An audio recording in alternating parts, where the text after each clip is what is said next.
It's the last round of the Tata Steel Masters 2023, and what a tense final round it was.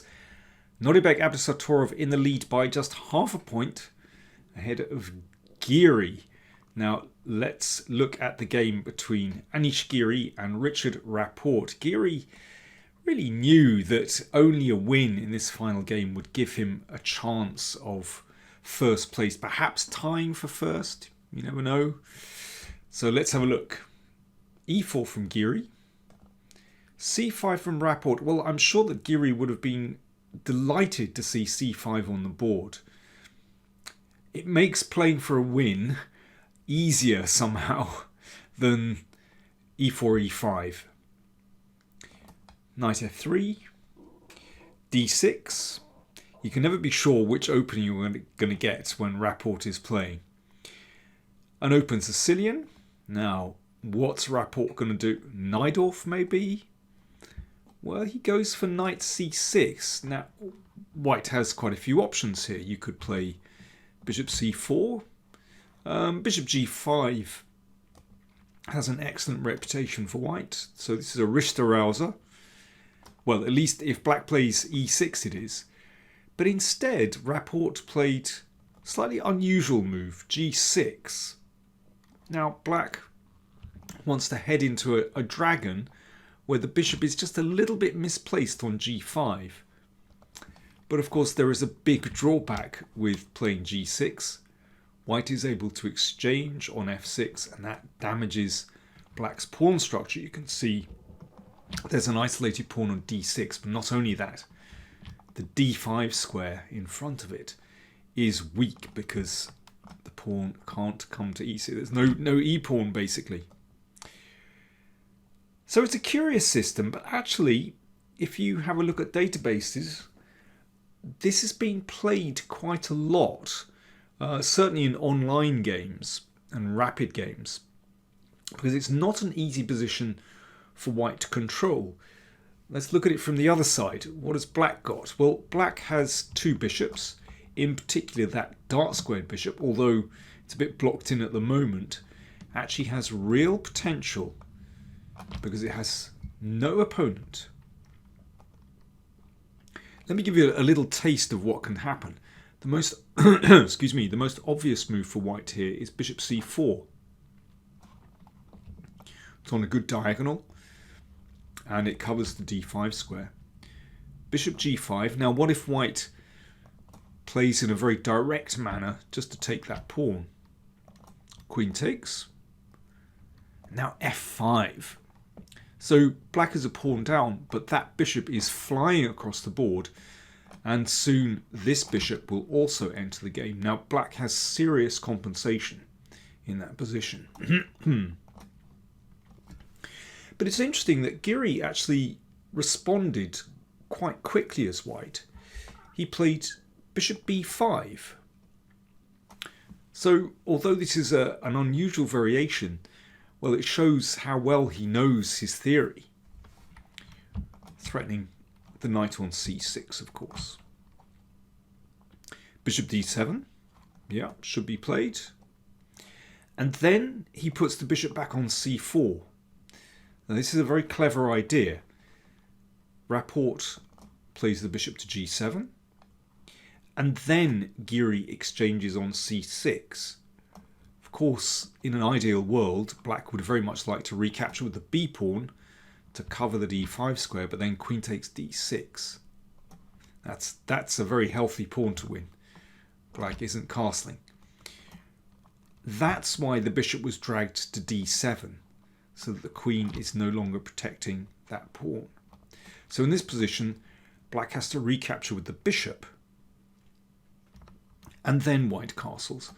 So why has Giri done this? Well, it's all about just simplifying the position. Exchanging those knights just makes it much easier for white to handle. And it's the strategic battle lines, you could say, are really well drawn now. So white has excellent control over d5. It's going to take a little bit of time for black to play f5 because you really need to recapture with a piece. So that's the other thing about dragging the bishop here as well. so it's harder to get in f5.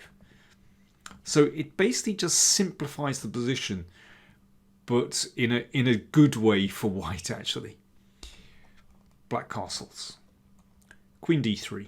Yeah, very, very easy development for white. The plan is quite clear. Rook in the middle, a piece on d5, probably the knight.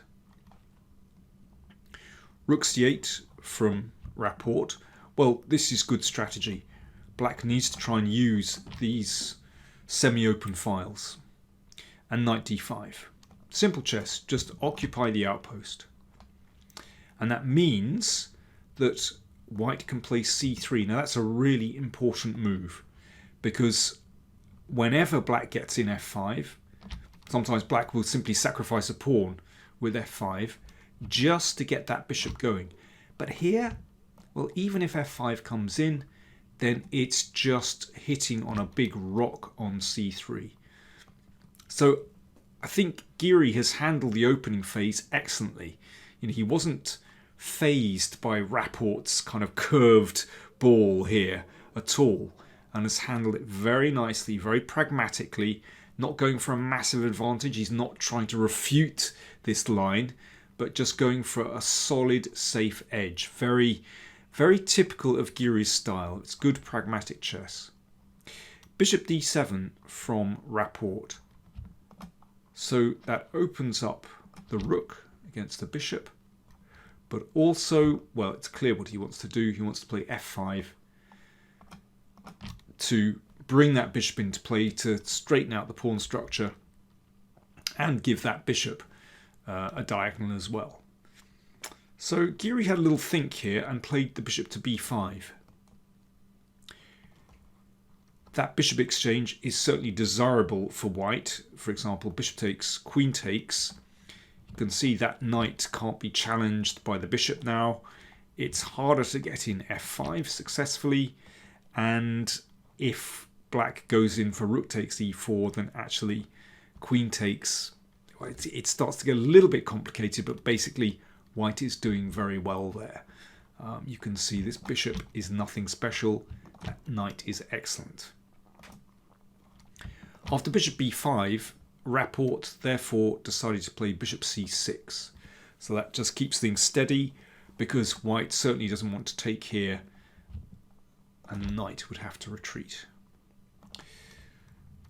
But Giri thought again and put the bishop back on c4. So they've repeated the position, and indeed Rapport repeats the position, and that's a little sign that he would be content with a draw in this position. But Giri decided not to repeat again.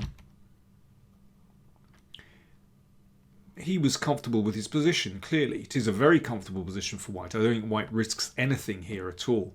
Rook e1 just supporting the e-pawn, which allows f5, but it's not that serious because of that rock on c3. So the bishop on g7 isn't really very threatening. Bishop b3, very calm move, just taking it away from the rook, and it's on a solid square on b3. Notice there aren't really any weaknesses at all in white's position, and it's a real joy to play these kind of positions. Rapport exchanges, well, that's of course good. So Rapport has just fought back a little bit by getting an f5. Bishop f5, good square for the bishop. An exchange. Queen is hit, so it drops back to d2.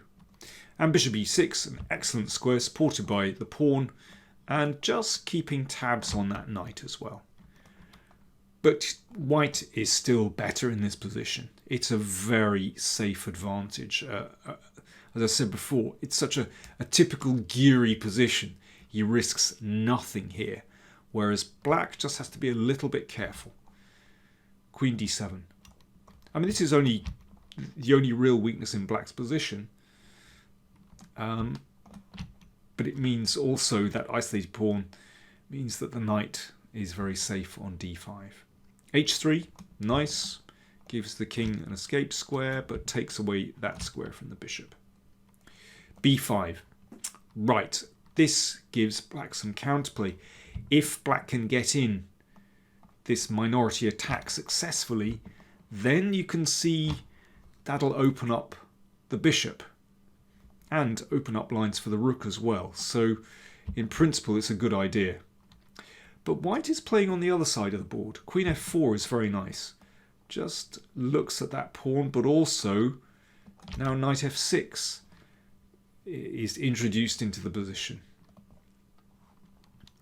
Rook c5 from Rapport. Typical idea in these kind of positions. The rook just puts a little bit more pressure on the knight, which drops back.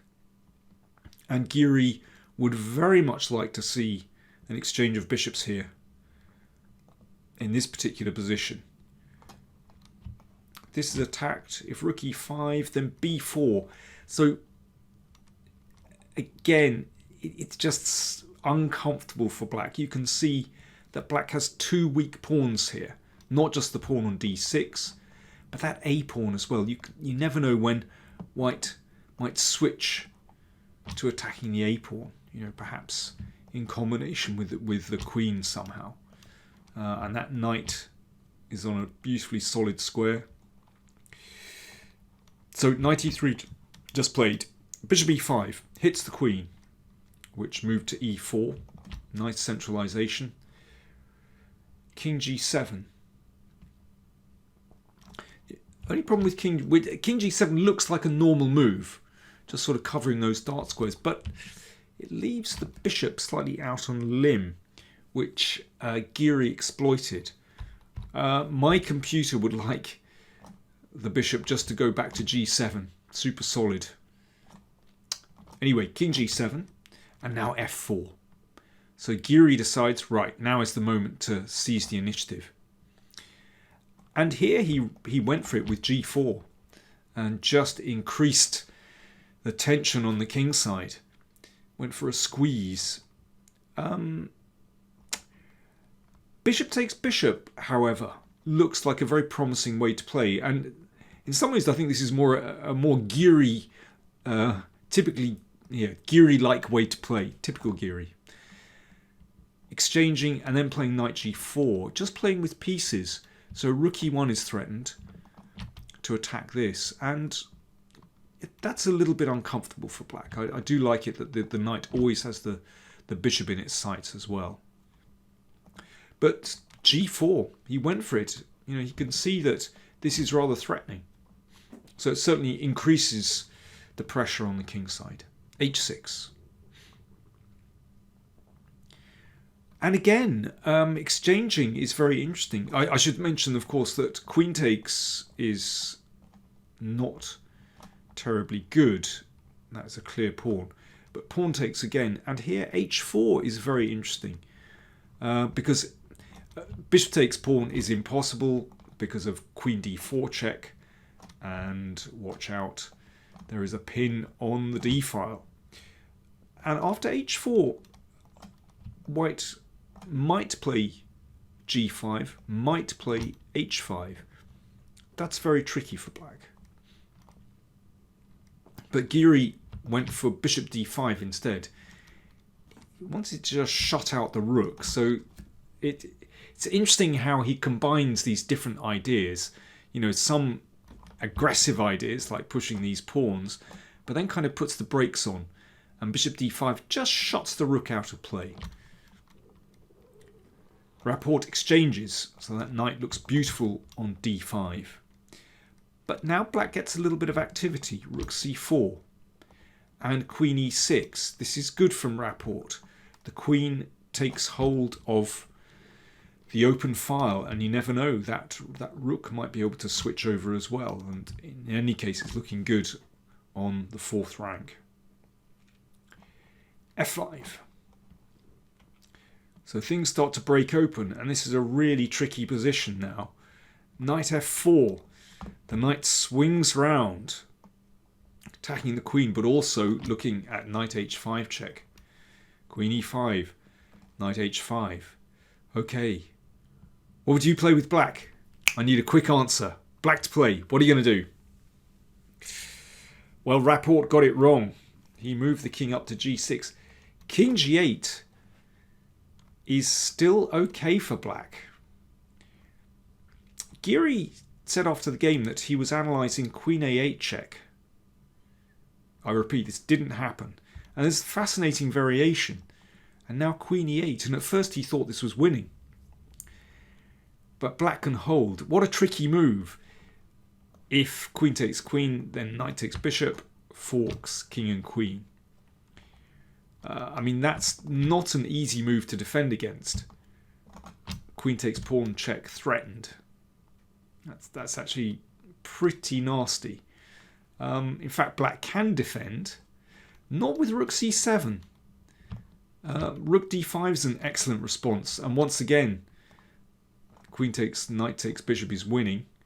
So the queen, after rook d5, just a moment, rook d5 has to go back, and you can exchange. And that gives white a winning position because both pawns are threatened.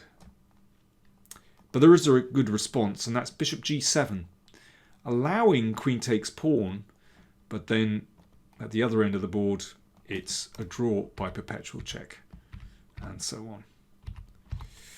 Yeah, interesting stuff. Let's go back. So after knight h5, king g8 actually holds for black. I mean, white can try various other things, but black is okay there. But Rapport played king g6. He had overlooked a terrible trick, which Giri said he'd seen sometime before. Rook takes d6. Oof, that's nasty. Queen takes rook, queen takes pawn, mate. And otherwise, that pin is just fatal. If queen check, then the king just bounces up. That doesn't help. And king g5 was played. Now rook takes, queen e1 check. Well, white still needs to find a couple of good moves to win, but absolutely the clearest move here, which Giri played, is rook d5. And that leaves no doubt in the position at all.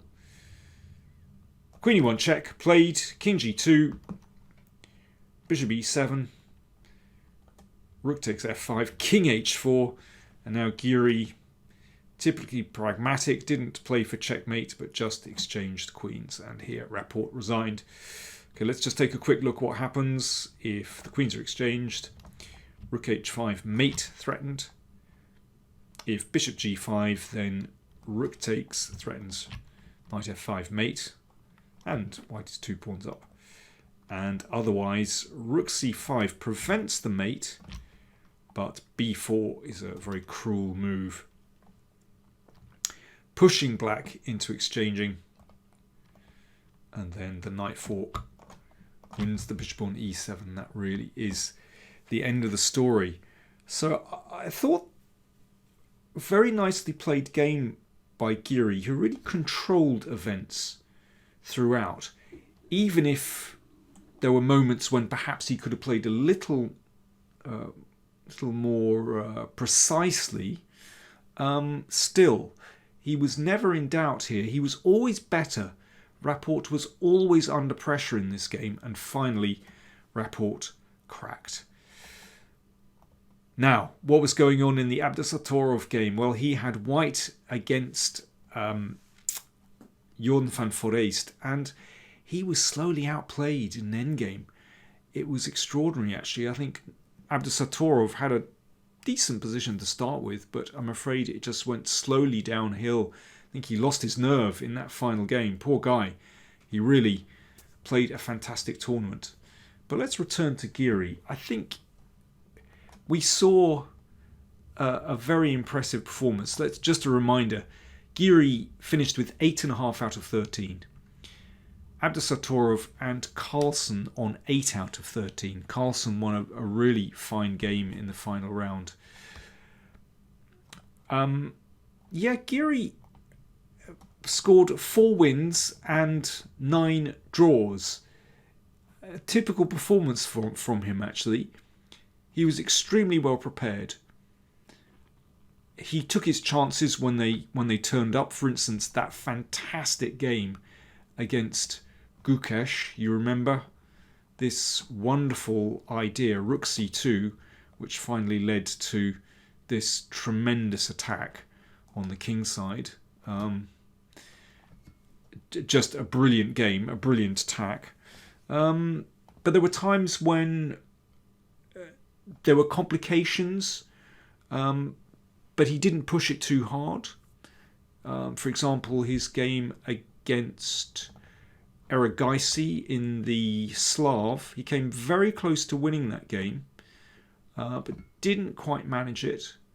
But he was never in danger. He also worked very hard. We saw him save that game against Jordan van Foreest yesterday. Very, very tricky game. He was solid when he needed to be against some of the big guys, like Caruana, against Aronian as well.